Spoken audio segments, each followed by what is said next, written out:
మృగశిర కార్తీ సమీపిస్తున్న వేళ హైదరాబాద్లో చేప ప్రసాదం పంపిణీకి ప్రభుత్వం భారీ ఏర్పాట్లు చేస్తుంది.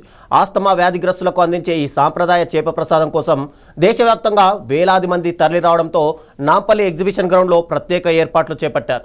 రాష్ట్ర మంత్రులు పొన్నం ప్రభాకర్, వాకిటి శ్రీహరి స్వయంగా ఏర్పాట్లను పరిశీలించి అధికారులకు కీలక ఆదేశాలు జారీ చేశారు.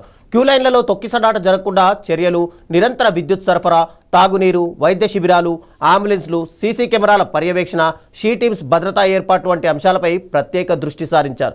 ఈసారి మృగశిర కార్తె జూన్ 8వ తేదీ రాత్రి 9 గంటలకు ప్రారంభం కానుండడంతో భక్తులకు ఎలాంటి అసౌకర్యం కలగకుండా అన్ని శాఖలు సమన్వయంతో పనిచేయాలని ప్రభుత్వం ఆదేశించింది. చేప ప్రసాదంపై ప్రజల్లో ఉన్న విశ్వాసాన్ని దృష్టిలో ఉంచుకొని శాంతి భద్రతలు, మౌలిక సదుపాయాల కల్పనకు ప్రభుత్వం విస్తృత ఏర్పాట్లు చేస్తోంది.